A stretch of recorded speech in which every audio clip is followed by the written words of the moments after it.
Hi guys, and welcome to this week's mid-game video tutorial.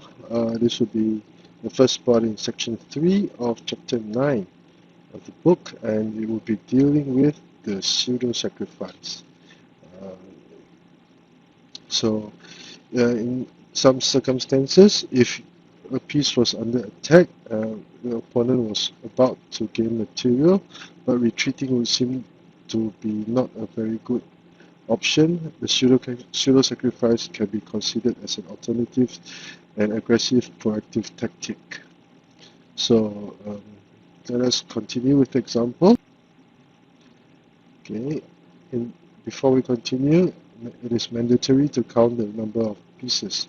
2 red chariots, 1 horse, 1 cannon, 3 pawns, a full guard for red. That could have the exact same number of material. 2 chariots, 1 horse, 1 cannon, 3 pawns, a full guard. But it is obvious that black is attacking, but red was about to gain material by capturing the black cannon. Now, if the cannon moved, the chariot would be lost. So, what should black do? It would be black's turn to move. What should black do in this situation?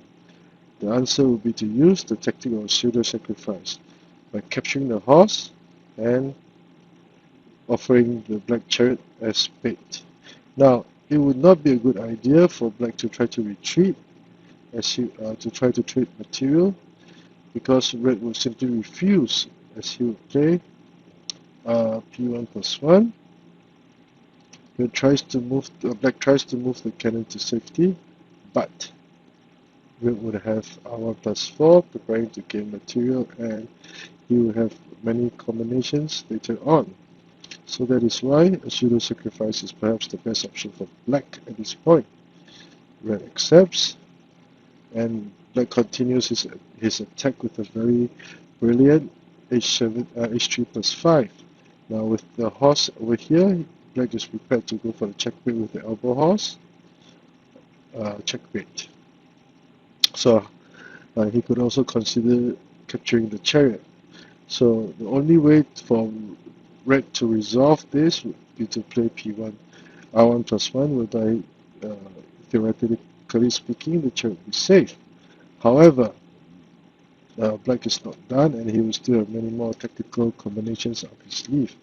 A check is delivered on the other flank, forcing the king out, and black takes his time to play r4 equals to 6. Red plays again. Red cannot offer to trade, otherwise this will be a checkmate. Check,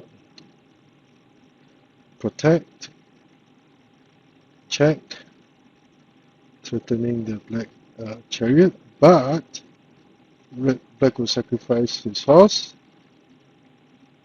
and capture the chariot, and as can be seen, black would now suddenly command a huge advantage, because red's defensive pieces have been taken out and there's only one lone advisor left.